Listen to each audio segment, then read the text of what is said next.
going to look into the death of Jonbenet Patricia Ramsey. Oh, you've gone for the middle name. Mm-hmm. She was a beauty pageant competitor. Yeah. She won quite a few, I guess, medals. Mm-hmm. I think that's what they give the weird children. Weird children.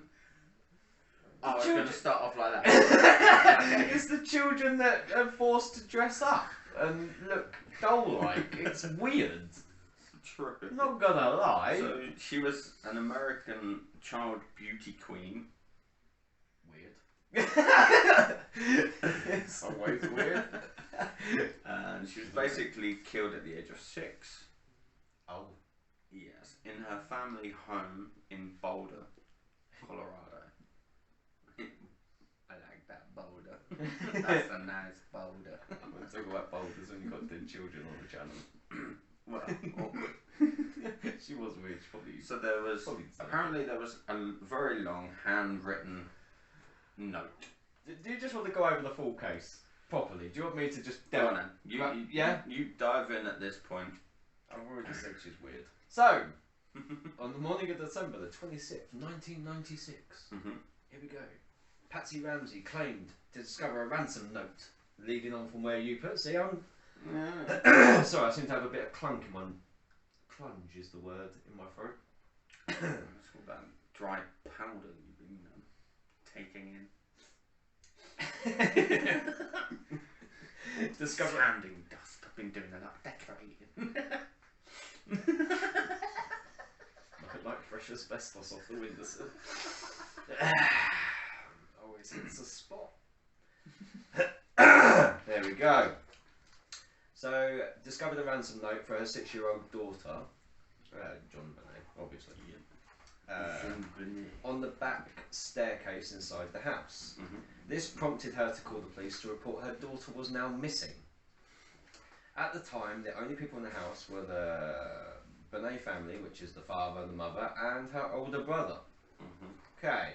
Strangely, Jonbenet's body was discovered by her father 8 hours later in the utility room located in the basement. She was found with duct tape over her mouth and a small cord around her neck. It is widely reported that the crime scene was heavily compromised by people arriving at the scene and disturbing it. Which, you know, police are shit. We've established this. Yeah, the police are shit. It doesn't work. It's a high profile case and you've got Inspector Gadget and fucking coming in and not really Gadget. Knowing what he's doing. Inspector Gadget, Noddy, the whole fucking crew. Bob the Builder decides to turn up. The police later claimed they had not searched the house because there was no reason to believe Jonbenet was in the house. Was still there. Yeah. Her death was ruled as homicide. The autopsy found that Jonbenet was bludgeoned to death, while the county coroner ruled that she died from asphyxiation, which would then be strangulation. Oh, I've had a lot of people die from that during masturbation, actually. It's a very it's one of the highest cases. It's one of the common things to wrap a tie around your neck and have a wank. Not that I've ever done it. No. Ever. Anyway. A paintbrush from Patsy's hobby kit. Going back to the sanding now, are we? A paintbrush from Patsy's hobby kit was used to tighten the rope that strangled her. Ooh, twisting it. Twist it round, yeah, like basically like you're untying a tyre. Yeah. Or like the little planes that you. Yeah. And then let it go in. Additionally, DNA that belonged to a single unidentified man was found on her long johns and her underwear. Oh! You always got to have some dodgy stuff when there's a dead child. It's always going to happen. There were also 2 sets of identified footprints at the scene, as well as a rope around Jonbenet's bedroom that did not belong to her family. Okay. Bit weird. If someone broke into the house, they did so cleanly. There were no footprints in the snow outside the house and no signs of forced entry. And I would like to add, many people have said about the broken window in the utility room. Yeah. But it had spider webbing over it. Not ruling it out, because spiders can easily make webbing in a couple of minutes. Yeah. But the father said that it had been broken a long time. Yeah. Okay? So we can kind of go into, yeah, spider could do that. Yeah. It could be forced entry. I think they're pretty shit at their job. Mm. The ransom note requested $118,000 or $1 million. 118,000. Oh, I did have it right. In exchange for Jonbenet. The exchange would take place the next day, December the 27th, between 8 and 10 a.m. The letter was signed SBTC, initials that still remains a mystery today. A few things stood out about the ransom note. The first was how specific the amount was, since it was close to the amount John Ramsey received as a bonus that year. So it seems like that could have just been a random figure, or it could have been a staged figure. But we don't believe in coincidences. Exactly. However, the most chilling fact about the note was that it was written with pen and paper from actually inside the house. Which I think is a load of fucking crock and bullshit straight off the bat.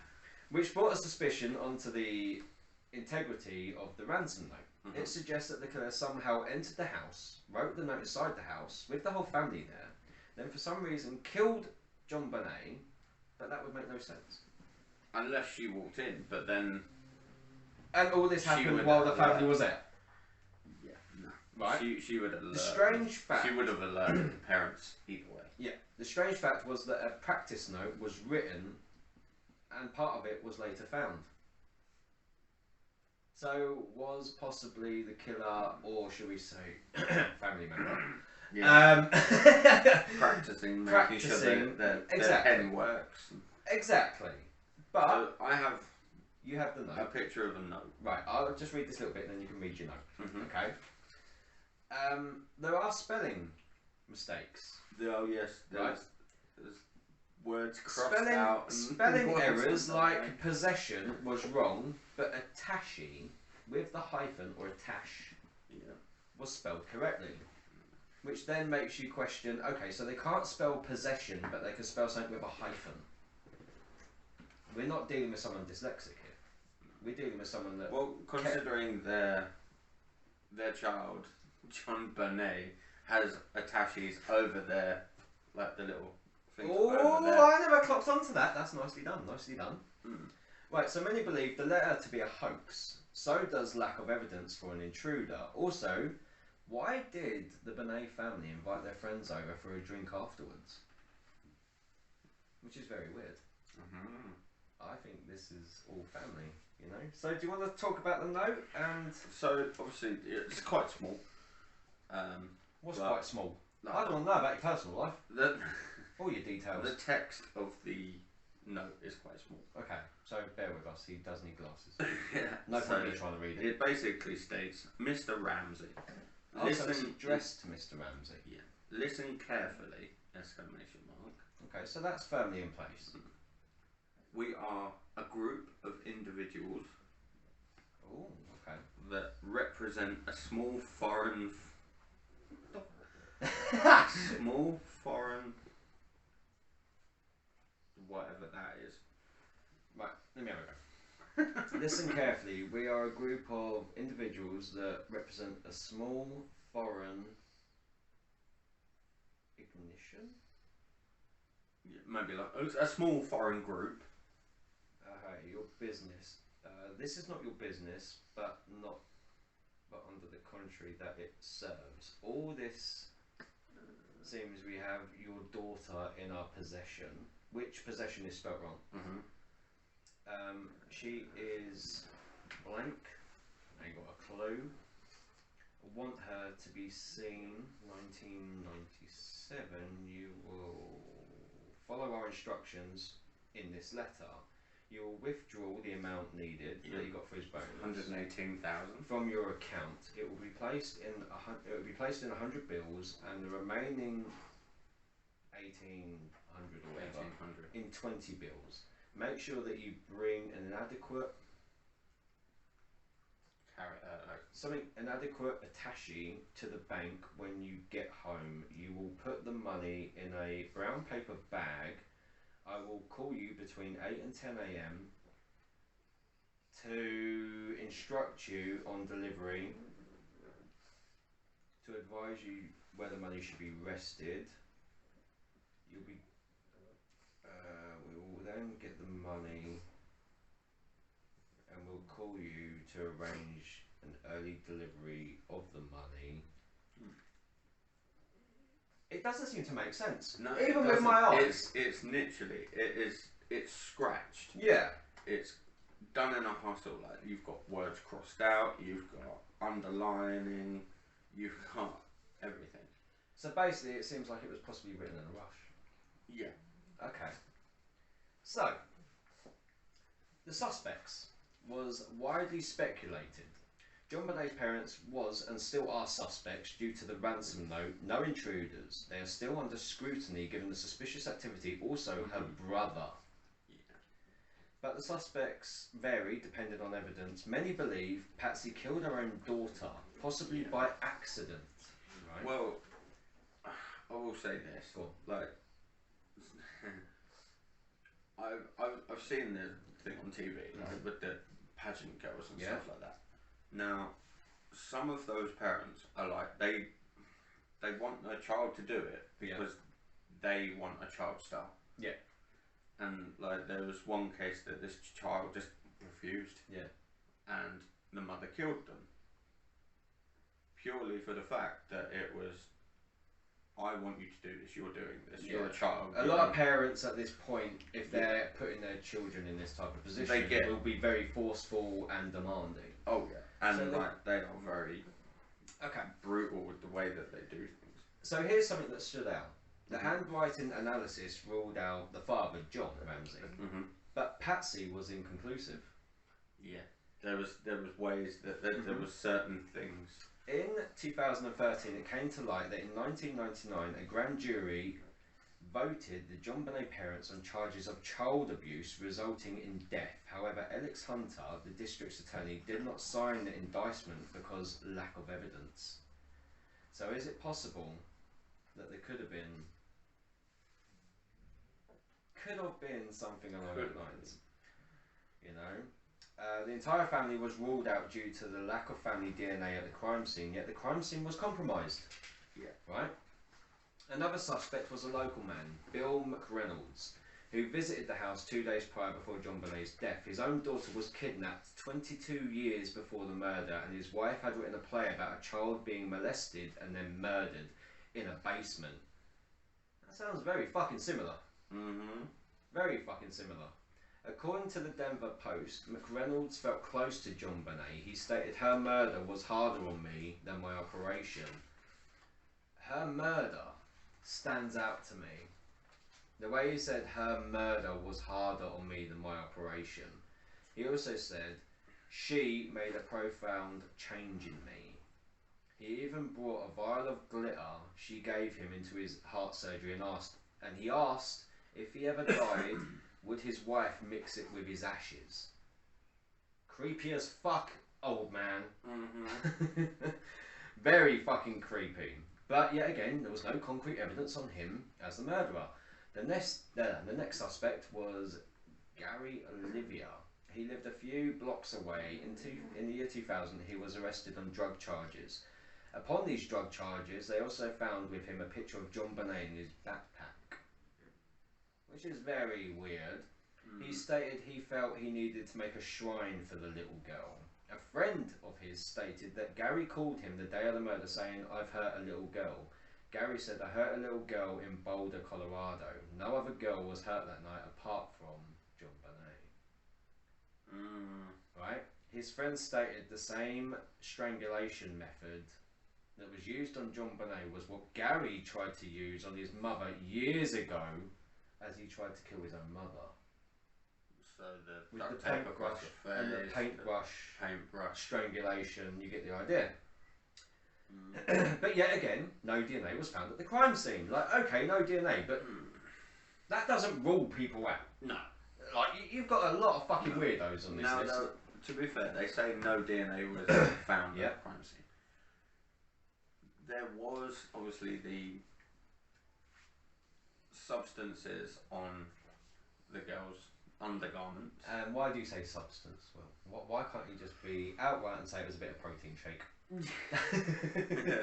Why? Then you get dust in your throat at night. And you get clunge.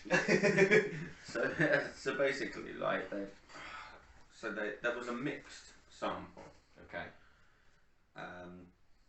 Due to obviously other like sweat and other liquids from the body.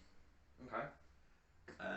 But they, as you said earlier, they did find some semen that was obviously they'd done a DNA profile, and it was to unassumed man. It wasn't matching the mother or the brother or any of the family. Okay. But then due to a mixed DNA profile, they can't say it wasn't. The last suspect was John Mark Carr or Care or whatever, who was not a suspect until 2006. Okay. He confessed to the murder by email to a journalist and / professor. Michael Tracy, who gained John's trust over a 4-year stint of trying to get information out of him. That is very fucking, determined, right? In the email, John Carr used similar wording to said ransom note. The email... the email, I find more of a hoax, should we say. I find it not real, if this makes sense. Like, there's no real substance to it. Right. He was finally charged on child pornography charges, but Carr's DNA did not match anything. Mark was in Colorado at the time. His confession did not match anything either. So John Mark's confession and everything didn't match the circumstances of Jonbenet's death, even though he admitted to it, or murder, right? No, so basically the police put this down as a false confession. Yeah. There was no substance to it. Like the DNA samples that were taken from Carr did not match DNA found. Yeah. Nothing. It's just nothing. Nothing was. All they're going on is a few words and phrases from the emails. Yeah. Now, obviously, Carr did send emails to the family using pen names, and I've got a few of them. So you had Dakis the Conqueror. Yeah. Like Durk Prinz. It's like DRKPRN. Okay. And Alexis. So then Carr later changed legally his name to Alexis Valerian Reich. Okay. Or Delia Alexis Reich, according to a Washington State driver's license. Okay. Claiming to be a transgender woman. However, this was denied by Samantha Spiegel, who gained a restraining order from Reich, who alleged Reich only intended to undergo gender reassignment surgery to get closer to young girls and sex cult called the... Sex cult? Yeah. That's what I'm on. That's what I'm here for. I'm here for the sex cult. I'm going to murder this name. Let me try, but... Oh, Immaculate.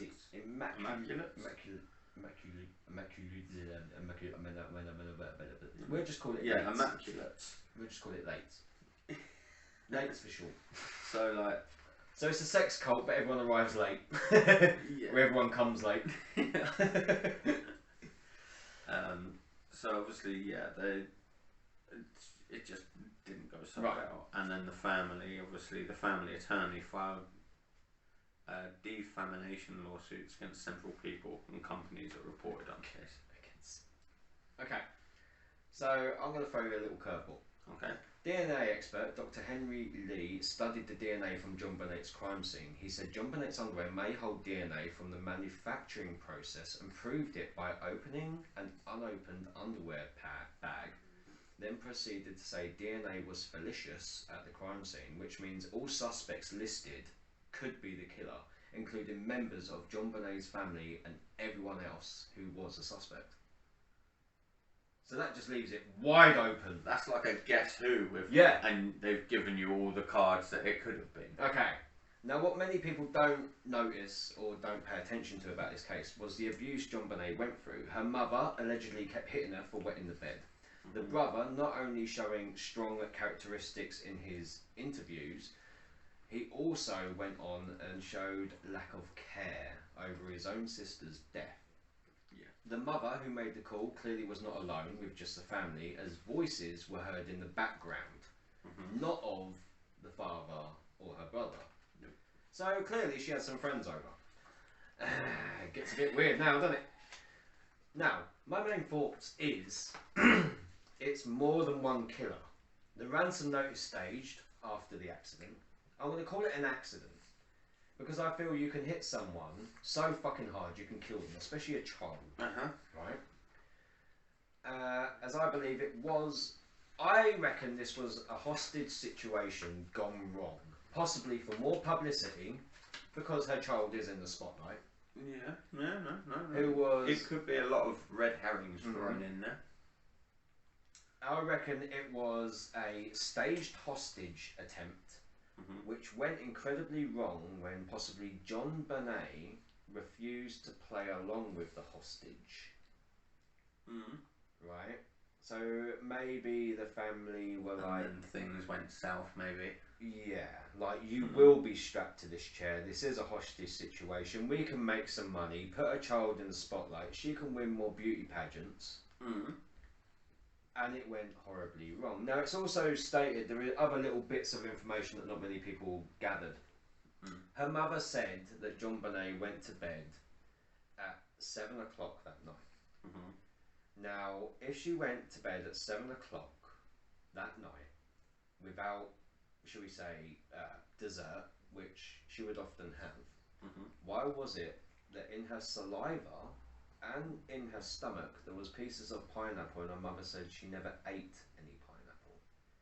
Now, who did eat the pineapple in the house was the brother. So why would the brother give her some pineapple late at night when she's tucked up in bed? Was it given to her early hours that morning? Possibly to lure her down to the basement. Could it be a jealous factor from the brother? It could be that, you know, her parents are basically focusing all of their power on Jonbenet. And the brother has And nothing. the brother is left. It does kind of make you question. Now, I would also like to say you should look up the interview with Jonbenet's brother. He shows no remorse. He smiles all the way through it. And he doesn't seem like he's all mentally there.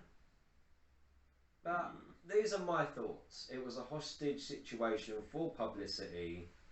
Obviously, the money number is there because they had the money number there from the bonus that the father got paid. So they could always say, oh, they gave us the money because they already had it.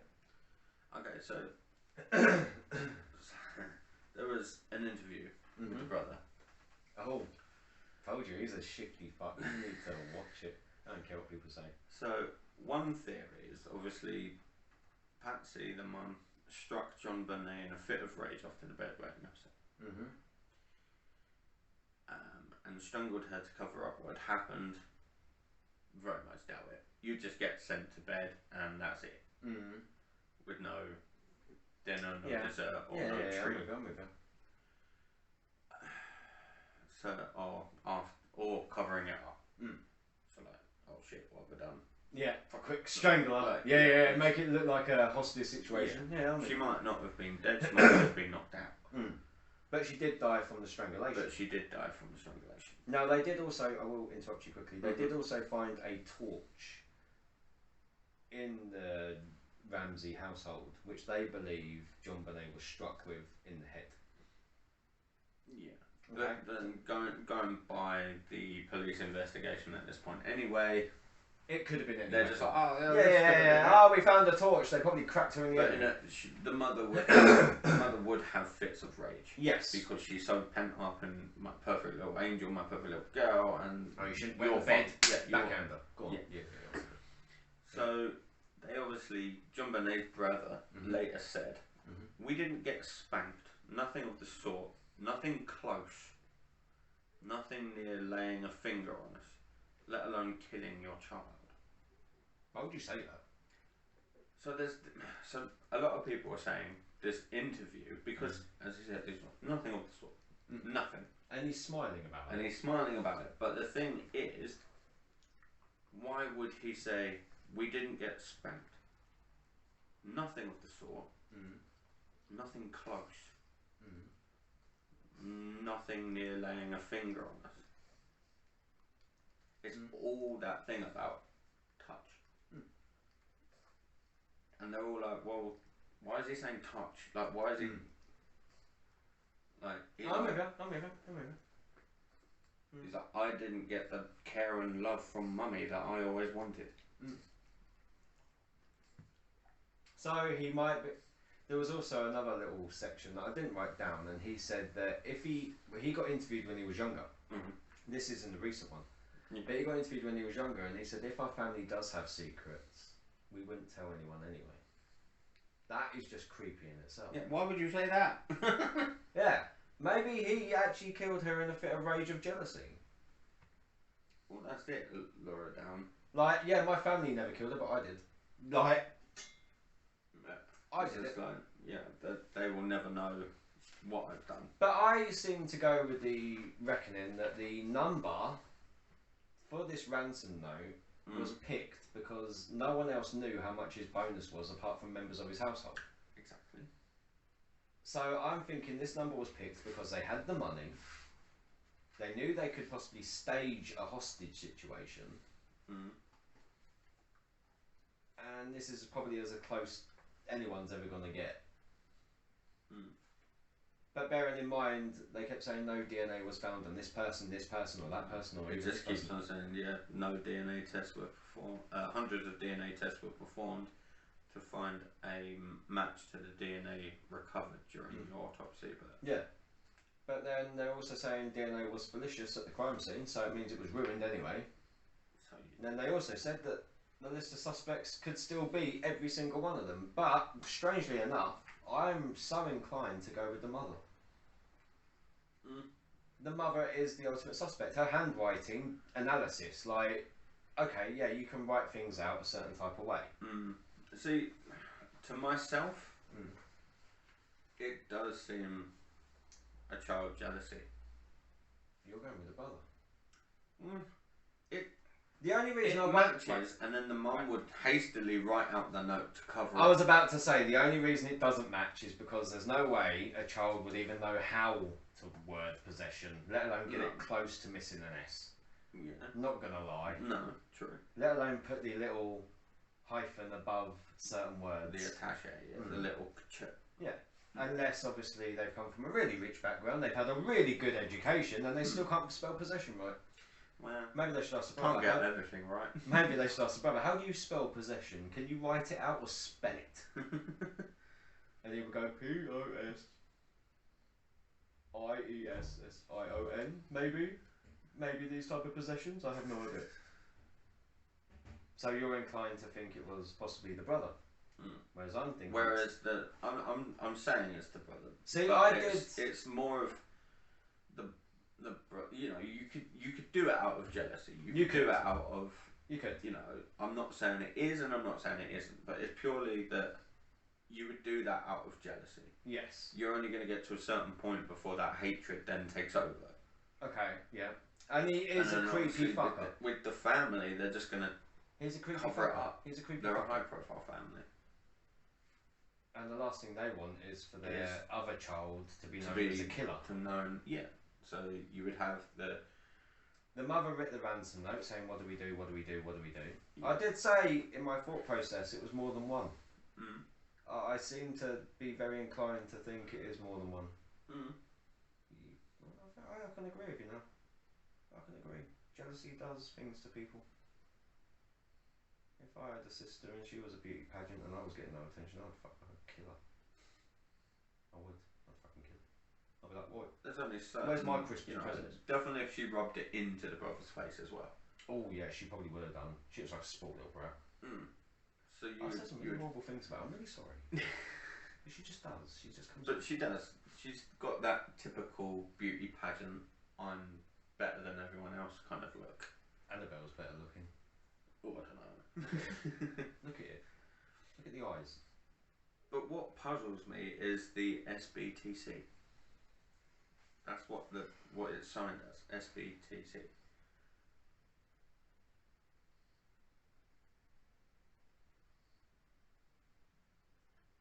Signed, Benet, Tit, Cock. But we... The money figure, only a family would know. Only the family member would know. Or someone within the company, but then why would they be there? That's the thing. Why would you do a ransom note for someone you've just killed? You want that money. Yeah, it doesn't It make defeats sense. the object. Doesn't make sense. So what are your guys' thoughts? It's a popular case. We've gone through it. I've given a little bit more inkling that not many people probably even thought about the fact that, you know, Jonbenet was actually hit for wetting the bed, and they were under scrutiny for child, basically just treating their child badly, and then the case was dropped. So it was one of them. Like many other people say, they always keep it in the family.